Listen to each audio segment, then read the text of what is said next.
જો મિત્રો લાસ્ટ લેક્ચરમાં આપણે વાત કરતા હતા કે અમુક સૂક્ષ્મજીવો છે આપણને મદદરૂપ થતા હતા, જેમાં આપણે રોગકારકો છે એના નિયંત્રણ માટે થોડાક સૂક્ષ્મજીવોની વાત કરી હતી, જેમાં લાસ્ટમાં આપણે 3-4 મહત્વના ભણ્યા હતા. ઉદાહરણ તરીકે બીટી છે, ત્યાર પછી બકુલો વાયરસ હતો, ત્યાર પછી ટ્રાઇકોડર્મા નામની ફૂગ હતી. આનો આપણે અભ્યાસ કરી ગયા હતા. આજના લેક્ચરમાં છે એ આપણે સૂક્ષ્મજીવો છે એ આપણને રાસાયણિક ખાતર છે એના કરતાં પણ સારી રીતે ખાતરમાં મદદ કરે છે, એના વિશે આપણે ચર્ચા કરવાની છે. તો આજનો ટોપિક છે એમાં આપણે અભ્યાસ કરશું જૈવિક ખાતર તરીકે સૂક્ષ્મજીવો. આજે આપણે અભ્યાસ કરવાનો છે જૈવિક ખાતર તરીકે સૂક્ષ્મજીવો.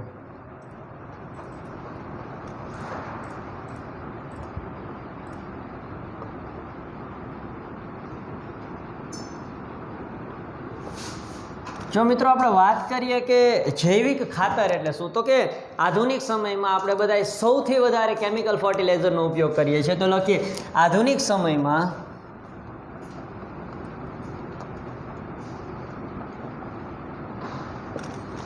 રાસાયણિક ખાતરોના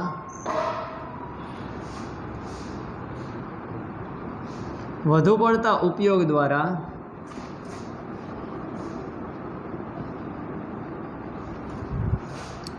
આપણને સમજાણું કે આપણા માટે સારા નથી.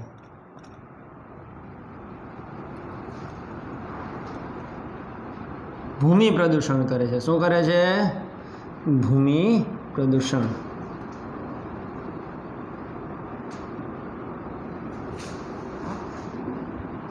ભૂમિ પ્રદૂષણ માટે જવાબદાર છે.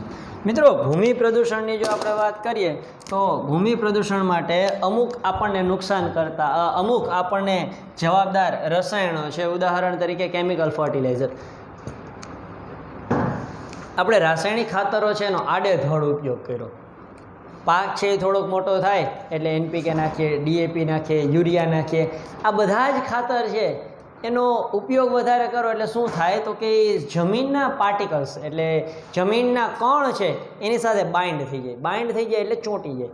ચોંટે એટલે જમીનના કણ છે એને પકડી અને ટાઈટ કરે. જમીનના કણ છે એ ટાઈટ થઈ પકડાઈ ગયા, ગઠ્ઠો બની ગયો. ગઠ્ઠો બન્યો એટલે શું થયું, તો કે જમીન છે એ હવે કડક બની. જમીન કડક બને તો શું વાંધો છે, એ તો સારું ન કહેવાય, જરાય સારું ન કહેવાય. જો જમીન કડક બને તો જમીનની પાણી સંગ્રહ કરવાની ક્ષમતા ઘટે, પહેલો પ્રોબ્લેમ. બીજું, ભૂમિ પ્રદૂષણ માટે જવાબદાર છે લખીએ જે નુકસાનકારક છે, જે જમીનને ઘણી રીતે નુકસાન કરે છે.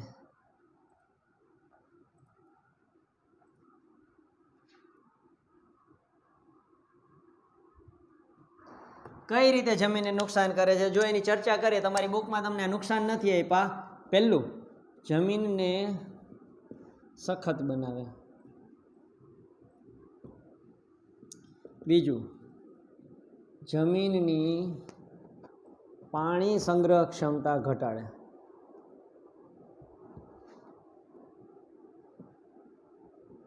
વોટર હોલ્ડિંગ કેપેસિટી ઘટાડે. ત્રીજું, જમીનની છિદ્રાળુતા ઘટાડે.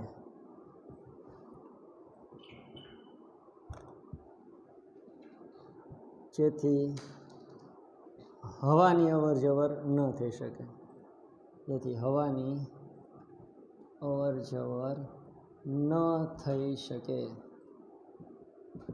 જમીન છે એમાં હવાની અવર જવર ન થાય તો તકલીફ શું પડે, તો ભાઈ મૂળને ઓક્સિજન ન મળે. મૂળને ઓક્સિજન ન મળે તો પ્રોપર એમાઉન્ટની અંદર મૂળ છે એનો ગ્રોથ થઈ શકે નહીં, વનસ્પતિનો ગ્રોથ રૂંધાઈ જાય. તો આ નુકસાન છે. આની સાથે સાથે હજી જમીન છે એની વોટર હોલ્ડિંગ કેપેસિટી ઘટી ગઈ એટલે જમીન સખત થાય. જમીન સખત થાય એટલે જમીન છે એ ધોવાઈ જાય. તો કે જમીનનું ધોવાણ વધારે. જમીનનું ધોવાણ થવાની શક્યતા વધારે. શક્યતા વધારે. તો આ બધા જ કારણો છે જે આપણને આજની તારીખમાં જોવા મળે છે. પાછો પ્રશ્ન આવે કે ભાઈ જમીનનું ધોવાણ કઈ રીતે થાય, તો કે ઉપરનું પડ હતું એકબીજા સાથે બાઇન્ડ થઈ ગયું એટલે પોપડા પડ્યા. જમીન એક વખત પોપડું મૂકે એટલે જ્યારે વરસાદ આવે ત્યારે એની સાથે સાથે બધું જ ધોવાઈ જાય.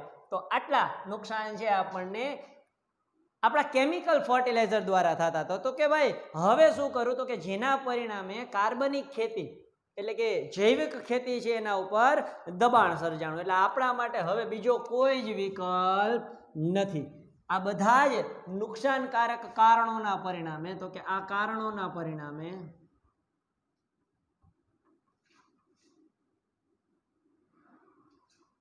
જૈવિક ખેતી એટલે કે કાર્બનિક ખેતી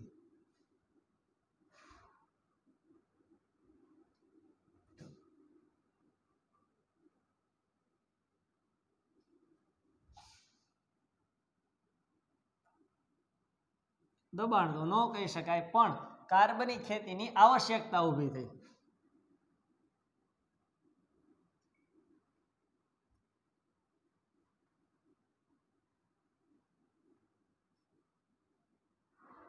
રિક્વાયરમેન્ટ આવી કે ભાઈ કાર્બનિક ખેતી છે એની જરૂર છે. હવે કાર્બનિક ખેતીની જો જરૂર આવે તો આપણે એવા ખાતરનો ઉપયોગ કરવો પડે કે જે આપણને પોષક તત્વ આપતા હોય. કેમ કે તમે જ્યારે એનપીકે નાખો છો તો ડાયરેક્ટલી તમે પોષક તત્વ આપો છો. નાઇટ્રોજન, ફોસ્ફરસ છે, સલ્ફર છે, આ બધા જ છે. સલ્ફર તો જનરલી આપણે ખાતરની અંદર બહુ નથી યુઝ કરતા, પણ એનપીકે, નાઇટ્રોજન, પોટેશિયમ અને ફોસ્ફરસ આ ત્રણ છે એનપીકેની અંદર પ્રેઝન્સ છે. યુરિયાની અંદર તમે પ્યોર ફોર્મમાં નાઇટ્રોજન આપો છો. તો આ બધી જ વસ્તુમાં તમે રેડીમેડ જે કોમ્પોનેન્ટ વનસ્પતિને જોઈએ છે, રાસાયણિક તત્વ જે વનસ્પતિને જોઈએ છે, આપણે આપીએ છીએ. જ્યારે કુદરતી ખાતર અથવા તો જૈવિક ખાતરમાં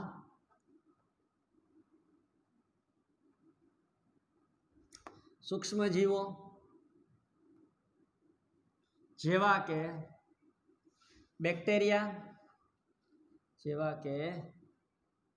કે જે વિઘટન કરી શકે છે, બેક્ટેરિયા, ફૂગ તથા આપણે એમ કહીએ ને કે શરૂઆતના જે નોસ્ટોક અને એના બિના હતા, એટલે કે સાયનોબેક્ટેરિયા જોવા મળે છે, તથા સાયનોબેક્ટેરિયા હાજર હોય છે. સાયનોબેક્ટેરિયા જોવા મળે છે. આ બધા જ છે શું કરે છે તો કે સાયનોબેક્ટેરિયા છે, ત્યાર પછી રાઇઝોબિયમ બેક્ટેરિયા છે. આ બધા જ વનસ્પતિના અથવા તો જમીનની અંદર નાઇટ્રોજનનું પ્રમાણ છે એ વધારે છે. તો કે લખીએ સિમ્બીકુળની વનસ્પતિના મૂળમાં, સિમ્બીકુળની વનસ્પતિમાં રાઇઝોબિયમ બેક્ટેરિયા જોવા મળે છે.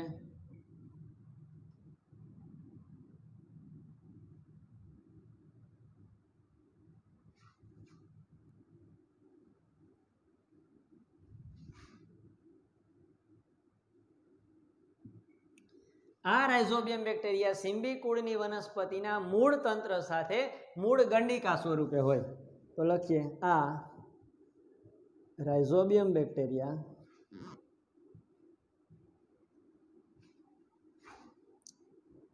સિમ્બીકુળની વનસ્પતિના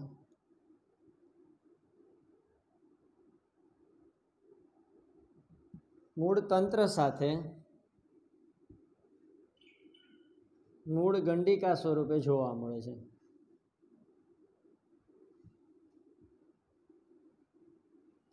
મૂળ ગંડિકા એટલે બીજું કાંઈ નથી, એ રાઇઝોબિયમ બેક્ટેરિયા ભેગા થઈ અને વસાહતનું નિર્માણ કરે, કોલોનીનું નિર્માણ કરે, જેને આપણે મૂળ ગંડિકા કહીએ છીએ, જે જમીનમાં નાઇટ્રોજનના સ્થાપનમાં મદદ કરે છે. જે જમીનમાં N2ના સ્થાપનમાં મદદરૂપ થાય છે.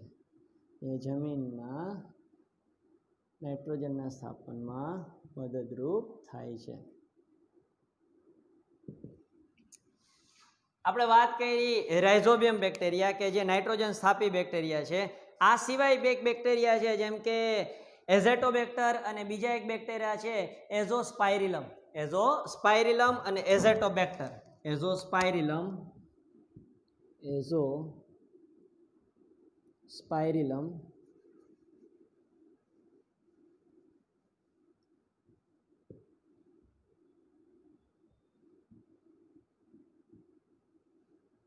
તથા એઝેટોબેક્ટર એ મુક્તજીવી N2 સ્થાપક બેક્ટેરિયા છે. N2 સ્થાપક બેક્ટેરિયા છે જે નાઇટ્રિફિકેશનની પ્રક્રિયામાં મદદરૂપ કરે છે. તો લખી નાખીએ જે તે નાઇટ્રિફિકેશનમાં મદદરૂપ છે. નાઇટ્રિફિકેશન એટલે વાતાવરણમાંથી નાઇટ્રોજન છે એને લઈ અને NO2 અને NO3 સ્વરૂપે જમીનની અંદર ટ્રાન્સફર કરવો, કેમ કે વનસ્પતિ છે NO2 અને NO3 સ્વરૂપે જ નાઇટ્રોજન છે એનો ઉપયોગ કરે છે, જે નાઇટ્રિફિકેશનમાં મદદરૂપ છે. તે વાતાવરણમાંથી N2 નું ભૂમિમાં સ્થાપન કરે છે. ભૂમિમાં સ્થાપન કરે છે. આપણને ખ્યાલ છે કે વાતાવરણની અંદર 78% નાઇટ્રોજન અવેલેબલ છે, પણ વનસ્પતિ છે એનો ઉપયોગ કરી શકતી નથી, કારણ કે નાઇટ્રેટ કે નાઇટ્રાઇટ સ્વરૂપે આપણી પાસે નથી હોતું. તો એ નાઇટ્રેટ અથવા નાઇટ્રાઇટ સ્વરૂપે સ્થાપિત કરવામાં આપણને આ બેક્ટેરિયા છે એ મદદરૂપ થાય છે. બીજા એક બેક્ટેરિયાની જો આપણે વાત કરીએ તો એક ફૂગ છે જેનું નામ છે માઇકોરાઇઝા. ફૂગનું નામ છે માઇકોરાઇઝા. તો માઇકોરાઇઝા નામની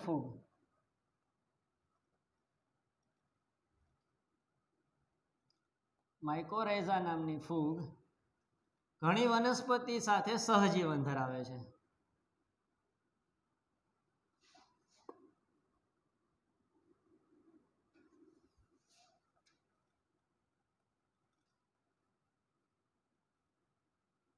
ઉદાહરણ તરીકે પાઇનસની ચર્ચા કરી લ્યો તો જેમાં માઇકોરાઇઝા નામની ફૂગ છે એ સહજીવન ધરાવે છે. એ ગ્લોમસ પ્રજાતિની ફૂગ છે. કયા પ્રકારની છે? ગ્લોમસ પ્રજાતિની ફૂગ છે. તે ગ્લોમસ પ્રજાતિની ફૂગ છે. માઇકોરાઇઝા એ ગ્લોમસ પ્રજાતિની ફૂગ છે. આ સહજીવી ફૂગ છે એ કવક મૂળનું નિર્માણ કરવામાં મદદ કરે અને જમીનમાંથી ફોસ્ફરસ છે એનું શોષણ કરે. જમીનમાંથી ફોસ્ફરસનું શોષણ કરે છે. પ્રજાતિની ફૂગ છે તે કવક મૂળ સ્વરૂપે હોય છે. શેમાં હોય છે? કવક મૂળ સ્વરૂપે. એ કવક મૂળ સ્વરૂપે હોય છે. તે જમીનમાંથી ફોસ્ફરસનું શોષણ કરી મૂળને આપે છે. શોષણ કરી મૂળને અથવા તો વનસ્પતિને આપે છે. શોષણ કરી વનસ્પતિને આપે છે. એટલે ફોસ્ફરસ છે એનું શોષણ કરી અને વનસ્પતિને આપે તો વનસ્પતિને ફાયદો શું? તો કે વનસ્પતિ છે એને બદલામાં રોગ પ્રતિકારકતા મળે, રોગ સામે ફાઇટ કરવાની ક્ષમતા મળે છે. બદલામાં વનસ્પતિને આપે છે, જેથી વનસ્પતિમાં રોગ પ્રતિકારકતા તથા આપણે માનીએ કે જ્યારે ડ્રાય એટમોસ્ફિયર હોય એટલે કે શુષ્કતા હોય તો એના સામે ટકી રહેવાની ક્ષમતા મળે છે. રોગ પ્રતિકારકતા તથા ડ્રાય એટમોસ્ફિયર સામે ટકી રહેવાની ક્ષમતા. ડ્રાય એટમોસ્ફિયર માટે આપણે શબ્દ વાપરીએ છીએ શુષ્કતા સામે ટકી રહેવાની ક્ષમતા. શુષ્કતા સામે ટકી રહેવાની ક્ષમતા પ્રાપ્ત થાય છે. ટકી રહેવાની ક્ષમતા પ્રાપ્ત થાય છે. તો એના બદલામાં વનસ્પતિ શું આપે? તો કે વનસ્પતિ છે એ માઇકોરાઇઝા નામની ફૂગ છે એને પોષક દ્રવ્ય આપે, રેડીમેડ ખોરાક આપે, રહેવા માટે ફેસિલિટી આપે, એનું શરીર છે એના ઉપર એને રહેવા દે, તો એ એના માટે બેનિફિટ છે. તો આ બે માટે બેનિફિટ છે. ત્યાર પછી જો આગળ આપણે ચર્ચા કરીએ તો હવે આવે છે સાયનોબેક્ટેરિયા. ત્યાર પછીના બેક્ટેરિયા જે લાભદાયી છે એ ક્યાં છે? સાયનોબેક્ટેરિયા.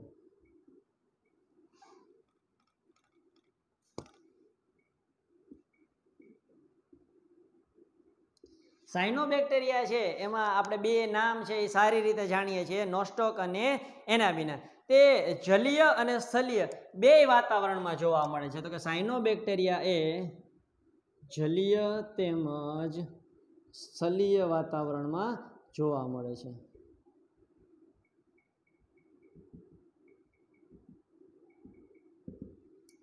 સાયનોબેક્ટેરિયા છે એનું મેઇન કામ છે નાઇટ્રોજન સ્થાપન. જોવા મળે છે તે નાઇટ્રોજન સ્થાપનમાં મુખ્ય ભાગ ભજવે છે. તે નાઇટ્રોજન સ્થાપનની ક્રિયાવિધિ સાથે સંકળાયેલા છે. એક્ઝામ્પલ તરીકે આપણે ચર્ચા કરીએ તો નોસ્ટોક, એનાબિના, એઝેટોબેક્ટર છે એને પણ આપણે આની અંદર સમાવેશ કરીએ છીએ. તો એના સિવાય જો આપણે લખીએ તો એસિલેટોરિયા, નોસ્ટોક, એનાબિના અને એસિલેટોરિયા આ સાયનોબેક્ટેરિયાના એક્ઝામ્પલ છે. જેનું કામ શું છે તો કે એ બેક્ટેરિયા છે એ નાઇટ્રોજનના સ્થાપનમાં મદદ કરે છે. જે ડાંગરના ખેતરની અંદર આપણે વાત કરીએ તો જમીનમાં પોષક દ્રવ્ય છે એના ઉમેરામાં મદદ કરે છે. બેક્ટેરિયા છે એ ખાતર તરીકે ઉપયોગી છે. તે જૈવિક ખાતર તરીકે ઉપયોગી છે. મિત્રો ડાંગર એટલે ચોખા. ચોખાની ખેતીની અંદર આપણને ખબર છે કે પાણીનું ભરેલું એક આખું મોટું તળાવ હોય અને એની અંદર ચોખા છે, કમોદ છે, ડાંગર છે એ વાવવામાં આવે છે. તો કે ડાંગરના ખેતરમાં સાયનોબેક્ટેરિયા છે એ જૈવિક ખાતર તરીકે ઉપયોગી છે. ડાંગરના ખેતરમાં સાયનોબેક્ટેરિયા જૈવિક ખાતર તરીકે ઉપયોગી છે.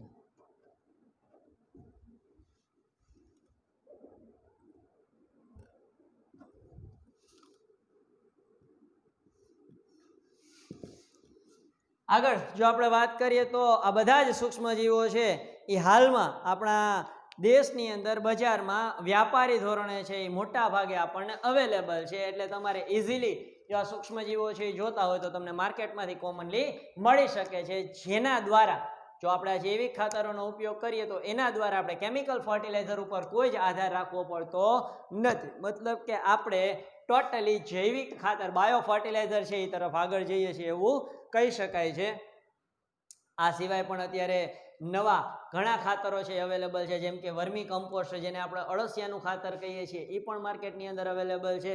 જે અળસિયા છે એની કુદરતી હગાર આમાંથી આપણને મળી આવે છે. કેમ કે અળસિયો છે એ માટી ખાય અને માટી છે એને ગોળી સ્વરૂપે બહાર કાઢે, જે એની હગાર કહેવાય. જેને આપણે બાયો ફર્ટિલાઇઝર, ખાસ કરીને જેને આપણે વર્મી કમ્પોસ્ટ તરીકે ઓળખીએ છીએ એ પણ ખૂબ જ મદદરૂપ છે. તો મિત્રો જૈવિક ખાતર છે એના તરીકે સૂક્ષ્મજીવો આપણને કઈ રીતે મદદરૂપ થાય એની આજે આપણે ચર્ચા કરી. અહીંયા તમારો ચેપ્ટર છે એ કમ્પ્લીટ થાય છે. Thank you.